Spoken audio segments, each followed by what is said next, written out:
For confidentiality reasons, I'm speaking today on behalf of someone I know who has cancer. He feels so strongly about this crisis in healthcare that he wants to share his story. So these are his words. For many years, I was a very successful business executive and corporate officer of a multi-billion-dollar company. Then one day, 6 years ago, my life changed with no warning. I was diagnosed with having an inoperable, malignant brain tumor. My wife, children, family, friends, we were all shocked. I'd been living a very active, productive, and gratifying life, and then suddenly I got this horrible news. Immediately I was given chemotherapy in an attempt to arrest the growth of the cancer. But over time, the chemotherapy took its toll. I lost over 40 pounds and could not hold down food. I was weak and exhausted.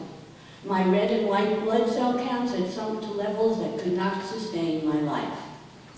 So after 9 months of treatment, my doctor abruptly stopped the chemotherapy, and he solemnly told me to update my will, get my finances in order, and purchase a burial site, because he estimated I had only 3 weeks to live.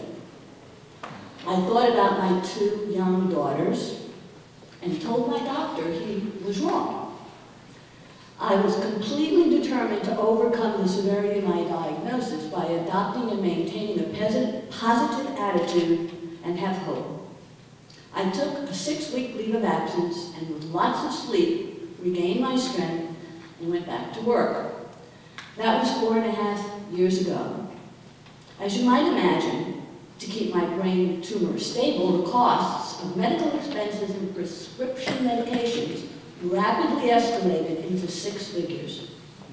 As a result, after I'd been back at work for 18 months, the company I'd been working for eliminated my job.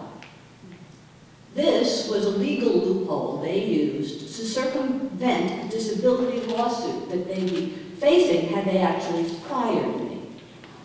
Further, firing me would have been very hard to substantiate because my performance evaluations were all excellent. Then, if that weren't enough, my health insurance company dumped me. Even though I'd been paying into a special senior executive benefits program, which would have covered my income and health benefits another 15 years to age 65. So there I was, fighting a malignant brain tumor, without a job or income, and no family health insurance. With all those stresses, it's no wonder my marriage fell apart, and then I lost my home. I decided to initiate a lawsuit against the health insurance company. After 18 months, the insurance company offered to settle for 1 year's salary, not 15 years, and the offer did not include health insurance coverage for me or my daughters.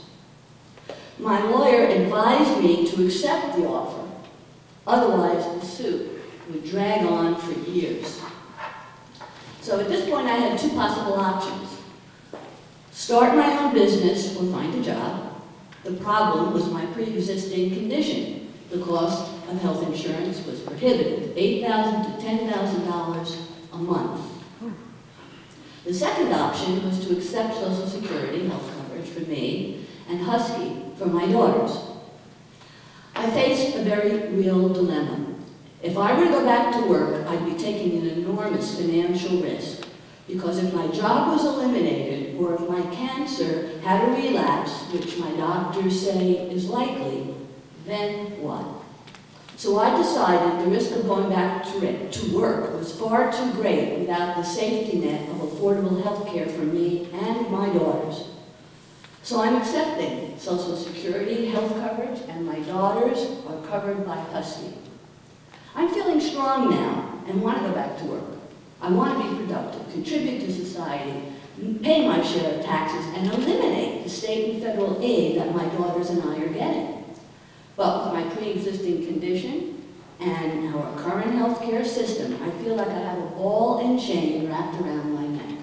I'm trapped, and ask, what can we all do to fix this tragic reality of our healthcare system? Thank you.